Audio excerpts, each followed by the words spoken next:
Estamos recebendo aqui um grande amigo da casa, alguém que a gente tem uma admiração muito grande, uma pessoa muito bacana, um amigo de muito longa data, que há algum tempo a gente estava organizando para vir aqui conversar um pouco com a gente. Ele que é muito bem quisto em toda a nossa região, mas principalmente pela sua história junto à comunidade Nova Erechinense. Me refiro aqui ao Dr. Bernardo Barbieri, médico, ele que é o patrimônio do Hospital de Nova Erechim, da comunidade Nova Erechinense, que junto do Dr. Juan Garcia Reis, né, fizeram história, o Dr. Luiz, que também ficou um bom tempo também lá na comunidade Nova Erechinense, e destes três só permaneceu o Bernardo, né? Trabalhou com os três, né, Bernardo? Tudo bem? Bom dia. Sim, bom dia, ouvintes da RCO, Fabiano, Felipe, Henrique e Renan, que estão aqui. Sim, eu comecei em 1990. Me formei na Universidade Federal de Pelotas e vim aqui para Nova Erechim, a convite do Dr. João. E fui ficando, digamos assim. Teria vindo para ficar uns meses, para ganhar uns trocos, aquela história de recém-formado e tal, né? Que muitos jovens hoje, recém-formados da medicina, procuram, né? Certo. Uma nova experiência e tal. E fui me encantando, Fabiano, porque o Hospital de Nova Erechim, na época, fazia tudo que é, muitos procedimentos. O Dr. João era um médico excepcional, que operava tudo, sabia fazer anestesia, sabia botar gesso, então, pequenas anestesias, cirurgias. Ele era um médico assim de uma alta resolutividade, resolvia 98%, é muito alto. Ele, tipo o Dr. Nelson aqui em Pinhalzinho também, um excelente médico nesse perfil, médicos que não vão mais existir, né? Esses médicos saudosistas, que hoje a medicina está muito especializada, cada um faz só uma parte, mas esse encantamento com todos esses procedimentos, tanto que eu cheguei em dia 8 de agosto de 1990 em Nova Erechim e já sabia fazer muito parto, que eu acompanhei bastante lá. 33 anos. 33 anos e meio. E em 2 meses que eu estava lá, eu já fiz uma cesárea sozinho, com anestesia e tudo, porque eu já tinha todo esse... Já tinha todo o conhecimento. E ali com o Dr. João, ele já tinha feito umas 20 cesáreas junto com ele, daí já aconteceu ele não estar, eu já fiz. Então, assim, era um hospital que nós tínhamos tudo, né? Sala de gesso, raio-x, já naquela época. Então, esse encantamento não só pelo hospital e pelos ensinamentos do Dr. João, que foi um pai para mim, o Dr. Luiz Chicós, que também trabalhou junto, que nos ajudava até hoje, né? Quando a gente precisa de anestesia, alguma coisa, sempre é o Dr. Luiz Chicós que vem, né? Vem socorrer. E ressaltar que a minha amizade com todos os médicos aqui de Pinhalzinho e toda a região, sempre tive uma boa amizade, um bom relacionamento com todos aqui. Então não vou fazer nome, porque senão vou deixar alguém fora. E fui me encantando também pela cidade. A cidade de Nova Erechim me acolheu. Depois vou falar de Águas Frias, porque eu também trabalho em Águas Frias no posto, né? E o pessoal de Águas Frias também é um povo acolhedor, um povo unido, é uma família lá no posto de saúde em Águas Frias, na verdade, né? A medicina que se pratica em Águas Frias no posto é integrativa, é uma medicina proativa, para frente. E Pinhalzinho principalmente, porque eu cheguei aqui, já conheci no final, em 90 já conheci a minha esposa Eni, em 93 nós casamos. Filha de pinhalense. Eni Rosane Sense, a família dela toda me acolheu também, os irmãos dela, o Ney, o Silvio, a Dona Maria, o tio Gentil, toda a família Sense me acolheu. Estamos casados já há 30 e poucos anos, então, né? E temos os 3 filhos, né? O Eduardo, com 24 anos, que está agora entrando no 6º ano de medicina, na UNO Chapecó, e os gêmeos, Rodrigo Augusto e Marcelo André, que fazem direito aqui na UNO, no ESC. No ESC. Estão terminando o 4º ano. Quase formados. Então, assim, esse encantamento também pela cidade de Pinhalzinho, porque eu tinha vindo lá de Gaurama, terra no Alto Uruguai, né? Gaurama é terra do barro, Tupi-Guarani. Pois é isso que eu ia te pedir, Bernardo. Você veio do Rio Grande do Sul. Sim. Eu nasci... Teu pai e tua mãe faziam o quê? O meu pai... Fala um pouquinho deles pra gente. Então o meu pai, Celso Luiz Barbieri, né, economiário, foi gerente da Caixa Econômica Estadual de 1960 até 1990, quase 30 anos, né? Poxa. E ele ficou alguns anos em Erechim no início, depois ficou todo esse tempo em Gaurama mesmo. Ele não quis ser transferido, digamos assim, né? Gostou do lugar? Gostou do lugar. Gaurama é uma cidade hoje de 7 mil habitantes, aproximadamente, que não é uma cidade muito antiga, Fabiano. Depois vou falar sobre isso. A minha mãe, Maria Isabel Barbieri, foi assistente social, voluntária da Legião Brasileira de Assistência por 40 anos praticamente, né? Até hoje faz trabalhos comunitários. Que legal. Lá em Gaurama, em região.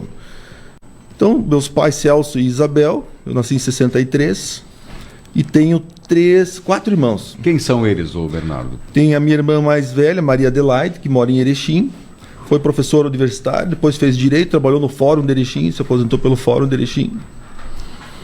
Depois a outra, minha irmã, a Maria Angélica, atualmente mora em Cuiabá. Ela fez faculdade, mestrados, ela morou na África, ela casou com um italiano, eles têm casa na Itália, têm casa no Brasil.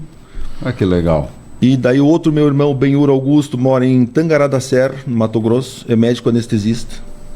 É o segundo médico na família? Sim. Ele é mais velho que você ou mais Sim, jovem? É Maria Adelaide, depois Maria Angélica, Benhur Augusto, e eu sou o número 4. Ah, tu é o mais novo. A minha mãe diz, não tem mais um irmão. Tem o Bianor, que é um irmão que tem 8 anos menos que eu, que é médico oftalmologista em Niterói. Então eu tenho 3 irmãos médicos e duas irmãs. E esse meu irmão, que é anestesista, também é engenheiro.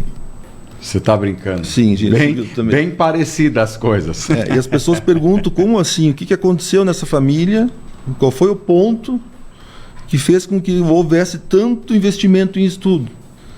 E a resposta era meu pai, minha mãe, no caso, né? Minha mãe cuidava da parte espiritual. Uhum. Uma família muito espiritualizada, os Busanello. E o meu pai, ele tinha oficina mecânica, cuidava de terras também e era gerente da Caixa. Então ele investiu muito, ele dizia para nós, somente o conhecimento vai trazer o poder para vocês, ninguém vai tirar o conhecimento de vocês. Vocês estudem, ele tinha essa visão nessa época.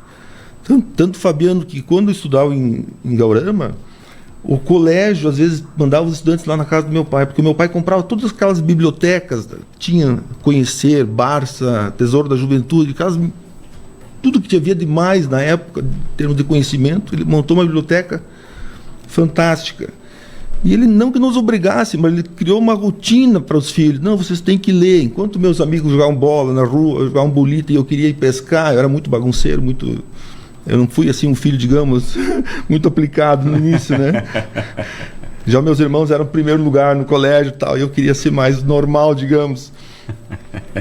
E acontecia isso, que na época até eu ficava triste, ficava bravo, né, revoltado, como todo adolescente, né, mas para que tanta leitura? E hoje eu vejo que o meu pai tinha razão, Fabiano. Se os pais fizessem isso com os filhos hoje, criassem uma rotina de estudo, não só computador, não só celular, mas leitura, isso é um conhecimento que vai... Então, desses 5 filhos saíram 7 faculdades, várias pós-graduações, por esse modelo que ele implantou na família, que deu certo. E quando formou-se o último filho, aí então que ele contou que o meu pai, ele fez o contador, se formou em 1954, se eu não estou enganado, e já foi direto para gerente de banco na época, né? Imagina. E daí ele contou para nós, quando o Bianor se formou, o 3º filho médico, ele disse que ele gostaria de ter feito medicina. É mesmo? Mas não, na época era muito difícil, tinha faculdade no Rio de Janeiro e em Porto Alegre. Meu avô achou que naquela época os filhos fazer contador já era muito, né? A família Barbieri, ela, como a grande maioria das famílias aqui da nossa região, como a minha vertente italiana vem da região de Guaporé, da Serra Gaúcha ali, né? Soledade, Guaporé. Aí teve uma turma que foi mais um pouco para cima, que foi para Erechim, e daí vieram para cá. Né? E como é que é a história dos Barbieri? Aproveitar já que você está falando. A história da imigração italiana é muito interessante, porque entre 1880 e 1920, eu dei uma pesquisada, houve uma migração muito grande na Itália, no Brasil, principalmente para a região de São Paulo e para a Serra Gaúcha. Na época, a Itália e a Europa todos passavam fome, haviam guerras. E os governos da Itália e do Brasil prometiam a esses migrantes que no Brasil teriam terras férteis e ouro fácil, que não era verdade, porque eles chegavam aqui, era mato, tinha que desbravar. Então houve uma migração muito grande nessa época, principalmente em 1880, e esses italianos vieram para a Serra Gaúcha, principalmente Caxias do Sul, essa região da Serra. Então meu bisavô, Carlo, ele veio criança, Fabiano, pela história que eu sei, com 8 anos, da Itália. Cresceu e na vida adulta ele trazia carroções de mantimentos para os ferroviários que estavam construindo a ferrovia São Paulo-Santa Maria, que passa em Passo Fundo, Erechim, Gaurama, Viadutos, Marcelino Ramos. foi inaugurado em 1911. E como os ferroviários tinham a concessão de 15 quilômetros cada lado de terra, muitas vezes o pagamento dessas mercadorias que vinham em carroções com várias duplas de boi, que eu não lembro o nome. Juntas. Juntas de boi, eram uns carroções grandes, demoravam 2 semanas para vir da região do Guaporé até o Alto Uruguai, de Erechim. Tinha que atravessar rios, uma dificuldade muito grande. Esses migrantes vieram para ali. Esse meu bisavô Carlos, ele teria comprado algumas terras na região, estabelecido ali, depois teve serrarias. Deu origem ao meu avô Luiz, que deu origem ao meu pai Celso, que tem 13 irmãos. Então, veja que interessante. E da região do Alto Uruguai vieram para o oeste de Santa Catarina esses italianos. É uma terceira ou quarta fase da imigração. Então começa saindo da Itália em 1880, vindo para a Serra Gaúcha, da Serra Gaúcha para a região toda do Alto Uruguai, que poderíamos dizer Erechim, Gaurama, Viadutos, Marcelino Ramos, Três Arroios, toda essa região ali. Isso. Toda a região do Alto Uruguai vieram para cá. E daqui, Fabiano, nessa quarta migração, daqui do oeste, muitos desses italianos foram para o Mato Grosso. É fato. Então tu vê que tem várias etapas da migração, né? Exato. Mas você me falou uma coisa aqui fora do ar que me chamou muito a atenção, Bernardo. Você tem mais de 140 primos. A última contagem que eu fiz, eu não sei se é bem certo, 138, 142. E como minha mãe são 20 irmãos, e o pai são 13, tiveram em média 5 filhos. Rapaz, você tem 33 tios. Exatamente. Tios e tias, no caso. Exatamente. Então nós temos essa quantidade. E a nossa família faz encontros dos dois lados, tanto do lado Busanello como no lado Barbieri. Busanello é buraco do anel, né? Barbieri eram os barbeiros da Itália. Isso. Que é o Eles davam os sobrenomes a partir de alguma função, de alguma coisa. Era natural. Na Idade Média eram os barbeiros. Isso. O Busanello só sei que o sobrenome é buraco do anel, não sei qual é o... Mas ali também, dos Busanellos, né? Meu bisavô Pedro também veio da Itália, dando origem ao meu avô Carlos, que teve Carlos João Busanello, que teve mais de 20 filhos, porque alguns morreram na época, no nascimento, outros crianças, mais de 20 filhos. Ocorreu que esse meu avô era casado com a sua esposa, né? A Brasilina, e ele teve 12 filhos, um por ano, em média. E no 12º parto da tia Mariazinha, que mora em Brasília atualmente, e ela faleceu no parto. Por hemorragia, se fazia parto em casa, isso foi em 1940. Então, meu avô Busanello, Carlos João Busanello, ele casou-se novamente, até porque precisava de alguém para assumir essas crianças todas. Ele teve mais 7. Numa grande fraternidade que são esses Busanellos, meus tios se reúnem, existe uma ligação afetiva, uma fraternidade muito grande. Inclusive, a minha tia Heloísa Márcia, com autorização dela, eu posso falar que hoje ela está de namoro já há uns 4, 5 anos com o seu Dr. Valério, que é o fundador da rádio. Olha a coincidência. Isso. E eu já tinha amizade com o seu Valério de mais de 20 anos, através de grupos esotéricos, Casa São João, lá de Chapecó, daqui.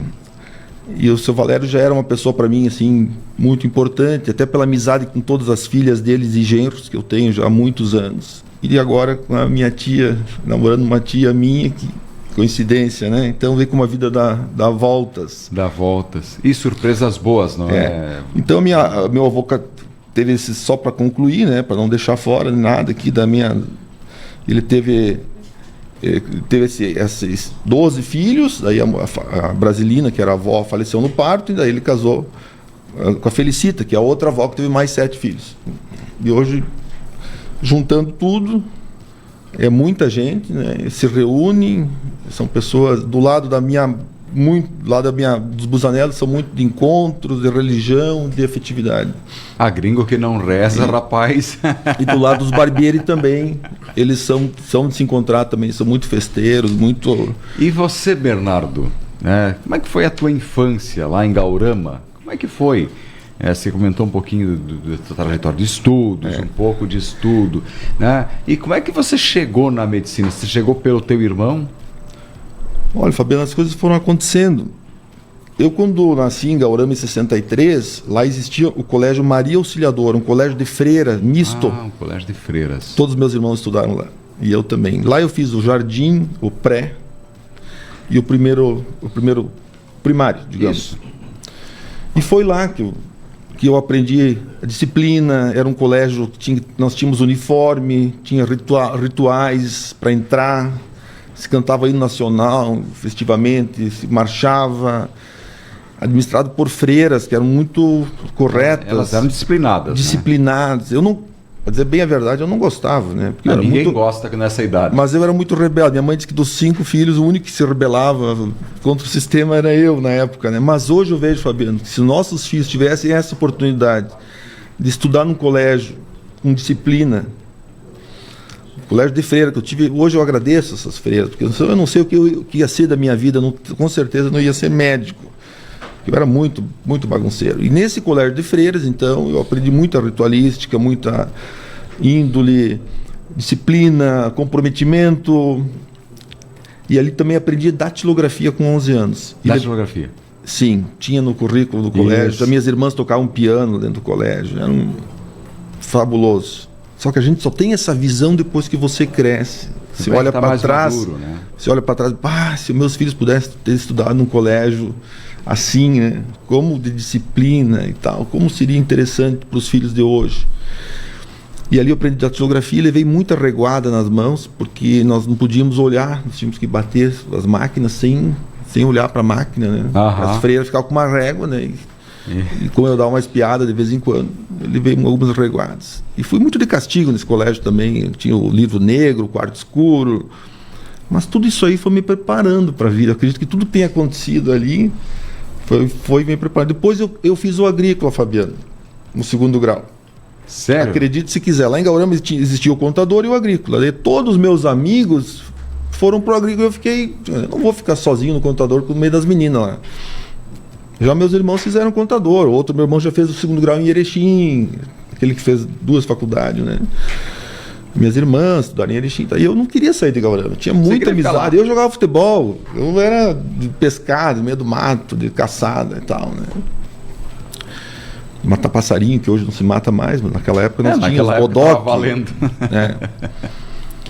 Então, Fabiano, eu fiz o 2º grau, uma extensão do agrícola, na verdade, a gente se forma e ganhava o título, né? Mas nunca levei muito a sério até esse momento. Não levava a sério. Aí meu pai me colocou em Porto Alegre, em 1982, fazia o cursinho. E eu fiz 1 ano do cursinho em Porto Alegre, universitário. E, obviamente, para mim foi um banho de cultura e conhecimento, porque era tudo diferente. Não que o 2º grau não tenha sido, a gente aprendia muita coisa, né? Calcular nitrogênio, fósforo, potássio, fórmulas, os animais, tudo, mas aquilo não servia para passar em medicina, que era basicamente biologia, matemática e física, né, que precisava. E daí foi uma adaptação muito grande. Aí não passei, obviamente, no vestibular, fiz vários vestibulares. Aí no outro ano, aí sim, eu digo que chega um momento que todo ser humano acorda. E daí no outro ano eu realmente, então, fiz o unificado, que era outro cursinho em Porto Alegre, famoso na época, não sei se existe ainda. Em 1983 fiz mais 1 ano de cursinho. E nesse unificado, sim, aí eu já entrei com tudo. E já em julho passei em engenharia civil na PUC, fui bem colocado. Porque eu nem gostava de matemática e fui bem. Só a partir de manhã como as pessoas se adaptam, se mudam conforme a situação. E daí o meu pai me disse de novo: filho, não, você sempre falou que queria fazer medicina. E eu louco para entrar na faculdade uma vez, né? Meu irmão terminar essa Meu irmão parte. Já fazia engenharia na época. Eu vou fazer aqui na PUC, morava perto ali. Não, você sempre falou que meu pai, de novo, não, você vai fazer mais meio ano de cursinho, você vai passar em medicina. Aí fiz mais meio ano e passei na Federal de Pelotas. Que fiz então 6 anos lá em Pelotas. E depois vim para cá. Comecei a trabalhar em 90 e estou aqui até hoje, né?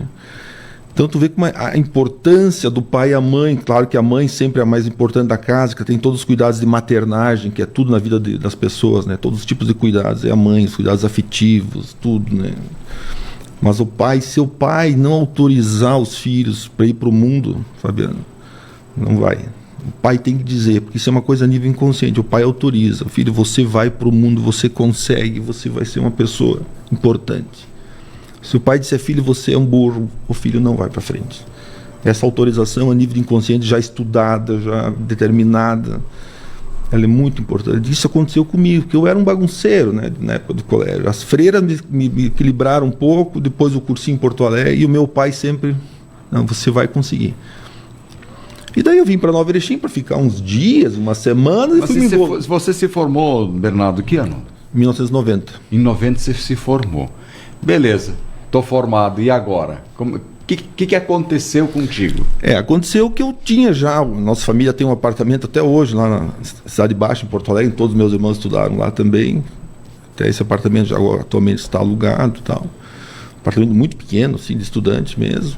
Então tinha toda uma estrutura para sair da faculdade federal e já ia a Porto Alegre, meu irmão já fazia faculdade, já tinha conseguido alguns estágios, eu tinha estágio na Santa Casa de cirurgia, eu já estava com toda a estrutura que eu precisava para ter ficado, fazer uma residência médica em cirurgia ou talvez outra. Mas hoje eu sei que inconscientemente era para mim ter vindo para o interior. Eu tenho certeza disso, né? Porque a gente é levado por forças do inconsciente. Nem sempre você se programa e as coisas acontecem. É fato. O nosso inconsciente tem forças dinâmicas. E eu, como eu falei do encantamento, eu fui ficando e felizmente encontrei a minha esposa aqui. Mas como é que você descobriu Nova Erechim? Tudo bem, Nova Erechim, isso como o próprio nome sugere, é a Nova Erechim. É a Nova Erechim, o pessoal de Erechim que fundaram aqui, né? Mas foi por causa disso? Como é que foi? Não, foi que eu estava formado e estava em Gaurama, passando o primeiro fim de semana pós-formado. E o meu pai tinha uma funcionária, Genoci, de mais de 30 anos, que onde ela acompanhava, funcionária número 1 dele, lá da Caixa Econômica. E ela era irmã do Orfeu Tapia, falecido Orfeu Tapia de Nova Erechim. Perfeito. Pai da Bianca, da Anisa, do Ramírez, que foi prefeito de Nova Erechim. Ramírez. Ocorre que o Ramírez, com 15 anos, acredito eu na época, 14, não me lembro agora, estava passando férias na casa da tia dele lá em Gaurama. E viu o convite de formatura para ela. O meu pai mandou para os amigos também na minha formatura. Certo. E comentou, o doutor João lá em Nova Erechim, precisando de médicos e tal. E aí o doutor João me ligou, nós entramos em contato. Ou eu liguei para ele, não sei como é que foi esse contato. Acho que o Orfeu Tapia me mediou esse contato. E coincidentemente, Fabiano, ele me disse, não, eu nunca tinha ouvido falar em Nova Erechim, na verdade. Nunca vi. Depois eu fui ver que Nova Erechim já era famoso por causa do futebol, né? Da escolinha de futebol, ganhava o campeonato. Ainda mais naquela época era muito forte. Muito forte e tal. Depois conversando com amigos, não, Nova Erechim pode ir, que é um lugar assim e tal. Aí aconteceu que eu falei com o doutor João e eu perguntei, mas aonde que é? Não, aqui do lado de Chapecó. Eu digo, mas amanhã eu tenho um batizado em Chapecó. Eu vim para Chapecó para um batizado de um sobrinho. E olha só.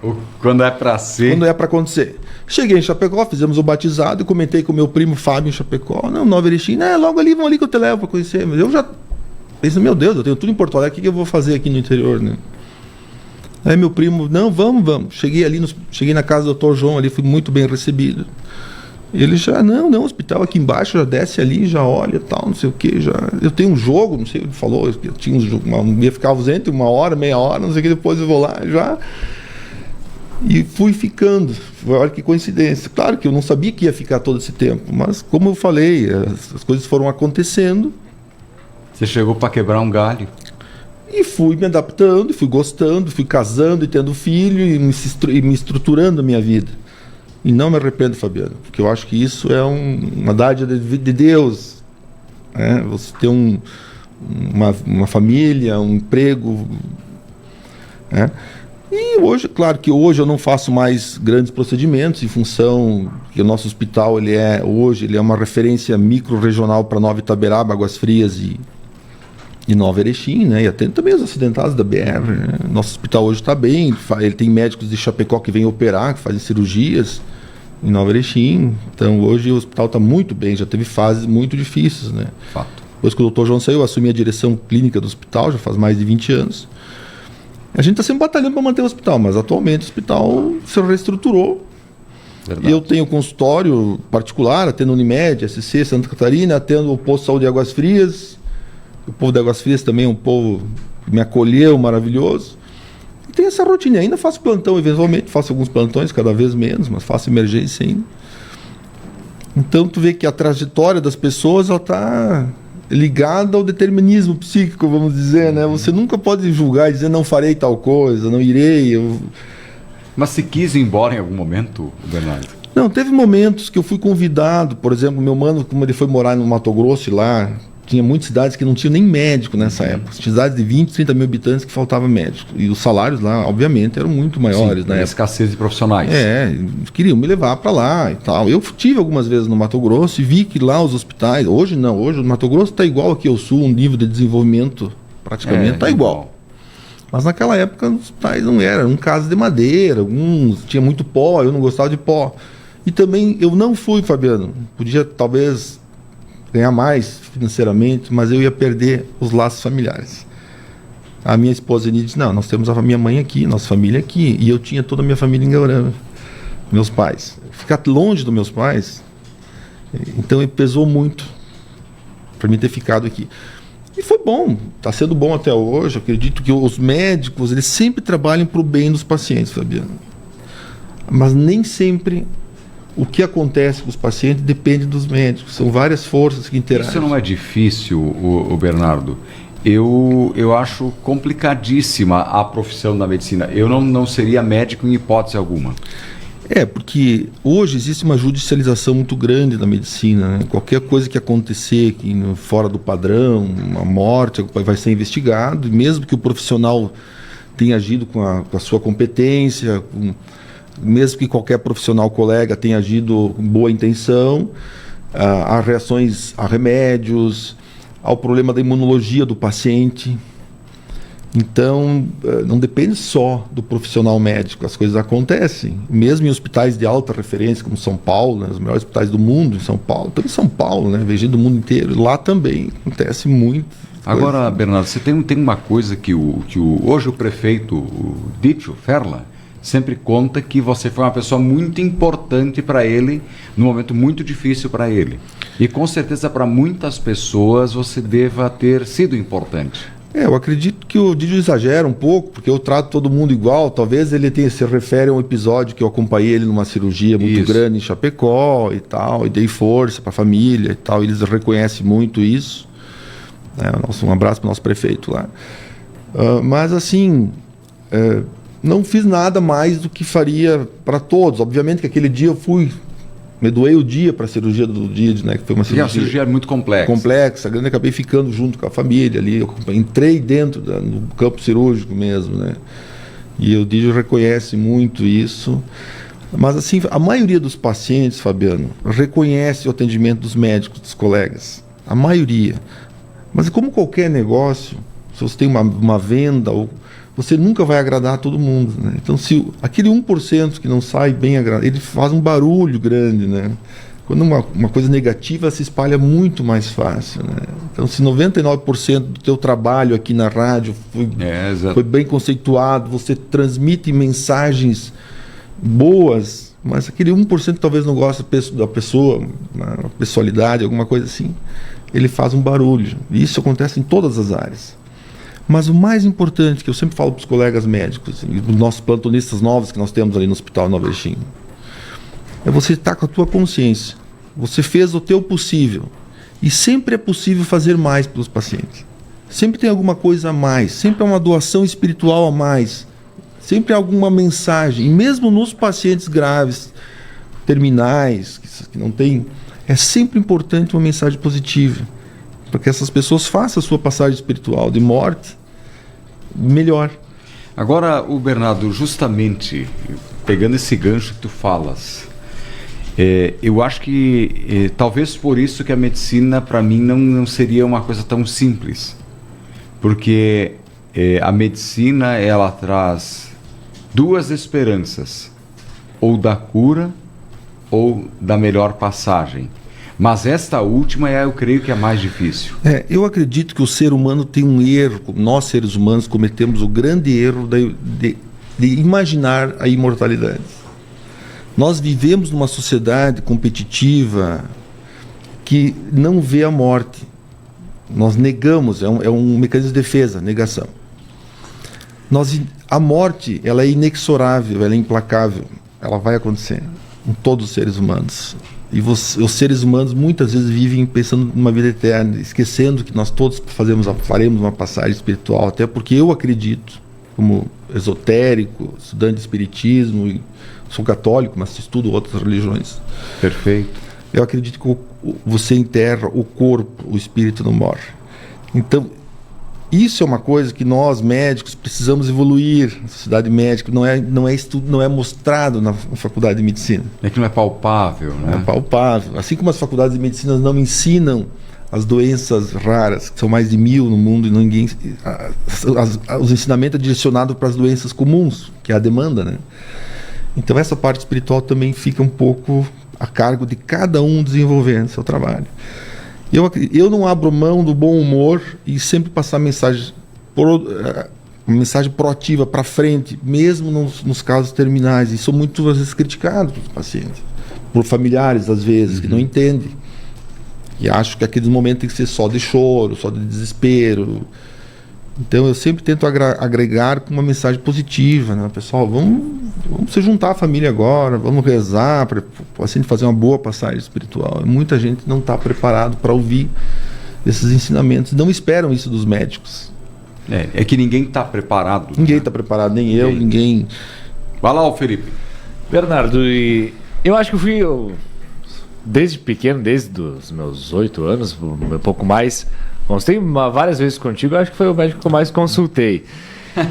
E naquela época não era obrigatório até às vezes ter o pai, o acompanhante, muitas vezes fui sozinho como criança.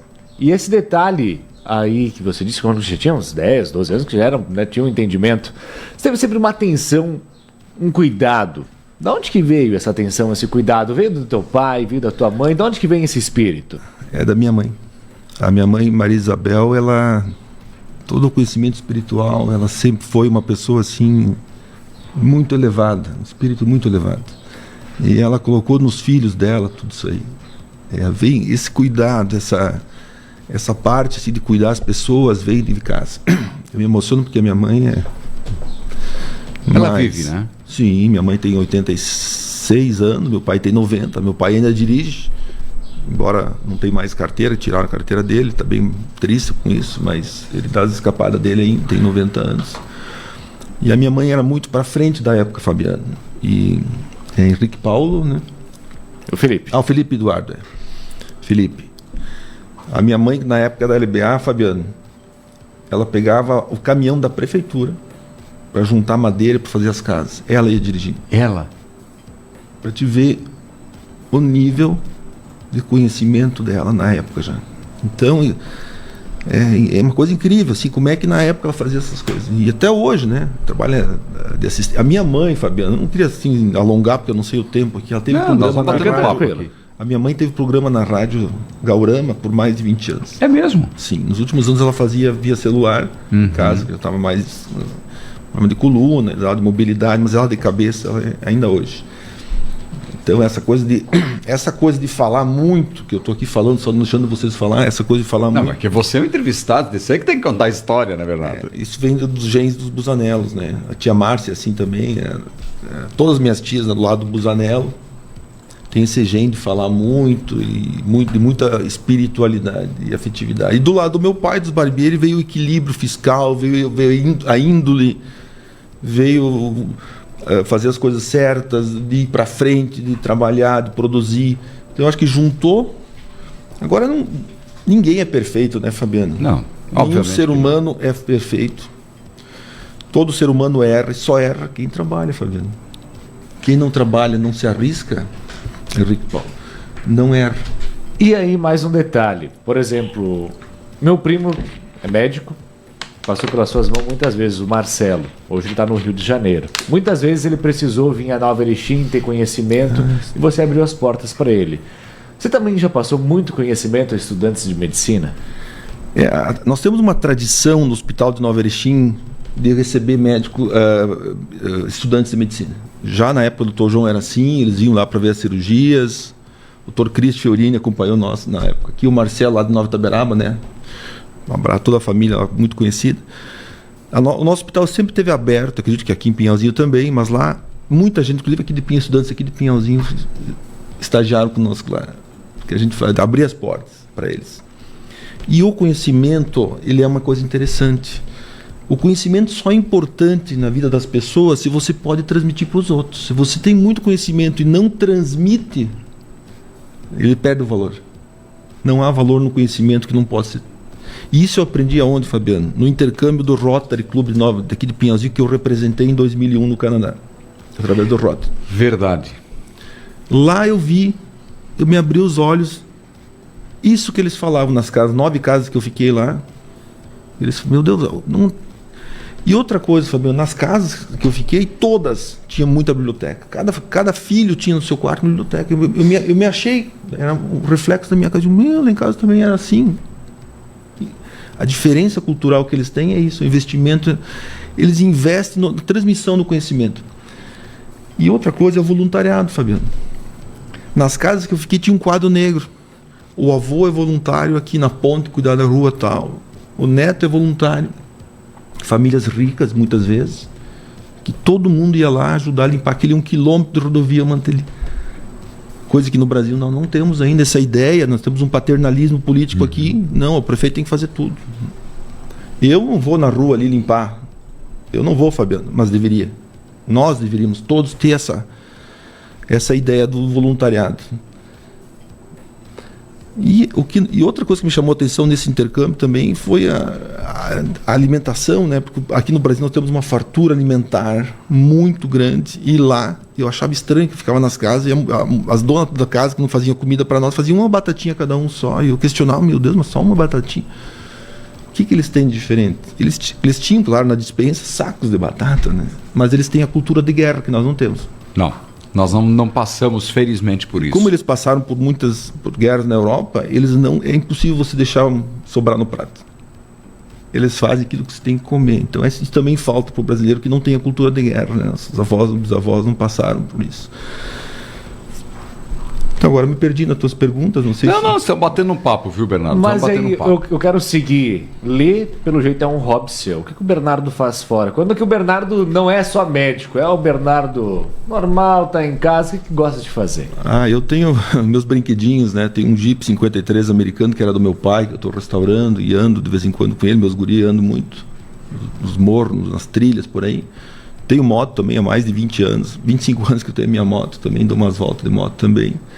Mas eu acho que o meu hobby mesmo é o futebol de salão, né? Que nós temos um time que eu ainda... Esse ano eu me machuquei o joelho, mas devo voltar. Estou em recuperação, ainda tenho um time de futebol de salão. Eu acho que o esporte, né? Ele é integrativo, ele é muito importante, né? Então, assim, eu estou muito ligado a Pinhalzinho por vários grupos que eu tenho de amizade aqui, em toda a região, né? Mas meu hobby praticamente é isso, né? Vou fazer churrasco quando estou de folga. Gosto muito de restaurante também, de sair. A minha esposa, a Ini, ela gosta de balada, de festa, de dança. A gente sai muito. Ou estou trabalhando, ou estou em festa, ou estou viajando. Eu sempre falo, eu nunca estou parado. E eu acho que o ser humano é isso, Fabiano. É o movimento.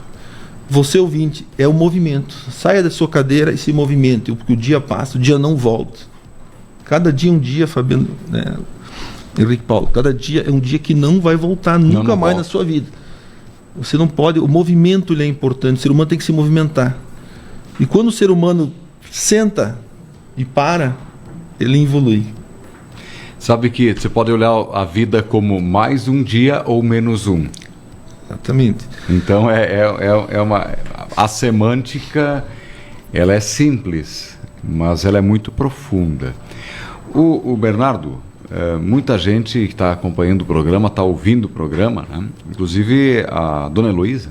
Opa, um abraço para a tia Márcia. Aqui ela é conhecida como Heloísa, mas no ciclo familiar é tia Márcia. É mesmo? Sim. Né? Aqui orgulho, né? E amor imenso por esse meu sobrinho, né? A tia Márcia tem toda a história. Quando era para mim ter nascido no hospital, mas não deu tempo. Eu nasci em casa mesmo. Eu nasci com 4 quilos e tanto, era muito grande.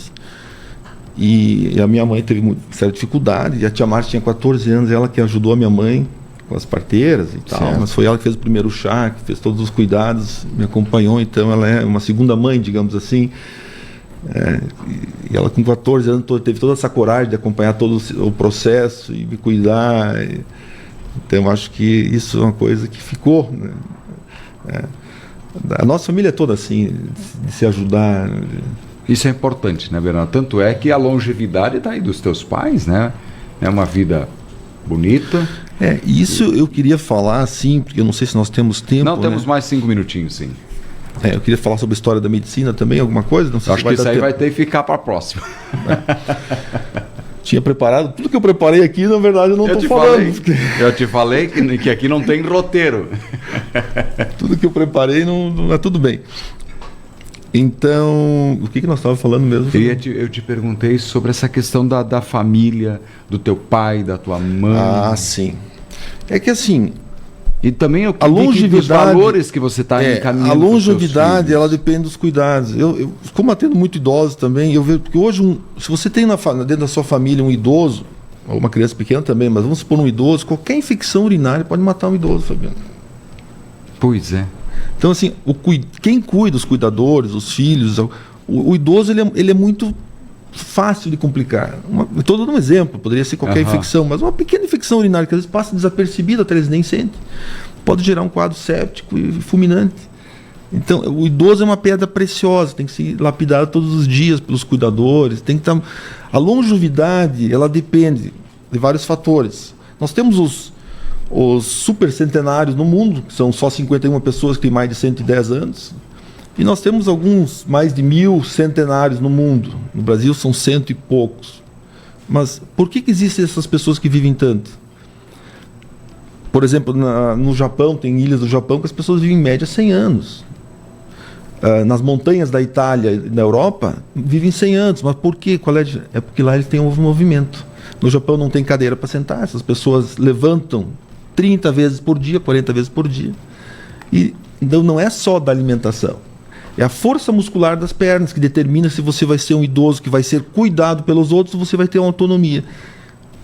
Por isso que a musculação, não é só caminhar, caminhada com condicionamento cardiovascular é bom e tal, mas a musculação é que vai determinar, inclusive a força do quadríceps anterior, que é o maior músculo, mais forte músculo da coxa, vai determinar o grau de osteoporose, de Alzheimer que você vai ter lá na frente. Ele interfere em tudo. Então nós precisamos investir na sociedade, que as pessoas não façam só a caminhadinha, tem que fazer musculação 4 minutos por dia, quem não pode ir para academia. Porque o que eles viram lá no Japão? Na verdade, no Japão, nessas ilhas do Japão, eles só comem arroz e fungos, cogumelos. E o arroz é carboidrato. Não teria por que ele viver tanto. É o movimento de levantar 30 vezes por dia. Isso já foi vinculado em outros programas de televisão. E lá na Europa, nas montanhas, as pessoas só vivem até 100 ou mais anos nas montanhas. Porque na montanha você sobe 50 metros para ir no barbeiro, desce 100 metros para ir na mercearia, você o dia inteiro sobe e desce. Então veja como essa força muscular das pernas e os cuidados, Fabiano, os cuidados médicos, eles têm que ser... Nós sabemos que o SUS tem ele é subfaturado, ele tem um déficit de dinheiro, digamos, para tudo, né? Mas ele é um programa muito bom, abrangente em todo o país, né? Melhor, ele é subfinanciado, na verdade. Melhor sem ele, né? Melhor com ele do que sem ele. Mas o Brasil é um dos poucos países do mundo que é a saúde 100% gratuita, né? Então, essa longevidade ela vai depender de cuidados médicos, tem que estar em cima. Quem cuida de idoso tem que estar em cima. Qualquer movimento febril, qualquer diferença, tem que procurar logo e fazer exames e tratar, porque eles são muito frágeis. Muito frágeis. E a gente vê nas pesquisas que as pessoas que vão chegar aos 100 anos, nem todo mundo quer chegar aos 100 anos também, né? Mas muitos vão. São essas pessoas que vão ter os cuidados médicos. A afetividade dos filhos, da família, né? E isso conta, isso está determinado já. As relações interpessoais e sociais interferem muito. E a alimentação saudável, obviamente, né? Porque hoje os alimentos super processados, eles fazem muito mal, desde de criança até adulto, né? Então, fica essa dica, né? Para as pessoas. Para as pessoas fazerem a tal da musculação, que é doído, que muita gente não gosta, tal, mas isso vai determinar muitas vezes um futuro de qualidade melhor. Bom, são 8h53, Bernardo. Te falei que isso aqui é sem roteiro, né? Às vezes sem hora, né? Porque aqui é um bom bate-papo e é muito legal que as pessoas aqui estão conosco, acompanhando. Várias pessoas deixaram mensagens para você lá no Facebook da rádio. Então vou deixar para ti depois dar uma olhadinha, mas agradecer a todos aí que mandaram mensagens. O Álbio lá de Modelo, também a Terezinha Gubiani, a Chica Brizola, o Celso Bazão, o tio Neco, a Loiva de Oliveira também, o Carlos Zimmer, o Darcy Girardi, enfim, muita gente aí, a Noemi Solete, a família Solete, enfim, várias pessoas mandando recado aí para você, Agradeço. te parabenizando, elogiando a tua história, trajetória e principalmente o teu comportamento perante a vida. Acho que isso que é o que realmente mais vai impactar, né, para os teus filhos, enfim, para a nossa posteridade. Agradeço a rádio, o Fabiano, né, todos vocês, o seu Valério, que é o fundador, né, uma pessoa muito importante aqui, o seu Valério, grande abraço. Aqui é o Felipe Eduardo, o Henrique Paulo e o Renan também, né, que estão juntos aqui. Agradeço pela oportunidade. Espero ter contribuído de alguma forma. Contribuiu, mas claro. acho que tudo que eu tinha preparado aqui, Fabiano, vai ter que ficar para outra. Não, e você vai voltar. Você vai voltar, que nós temos que falar sobre muitos outros assuntos que são importantes para a medicina. Né? Então é legal demais. Bernardo, sucesso. Muito obrigado a todos.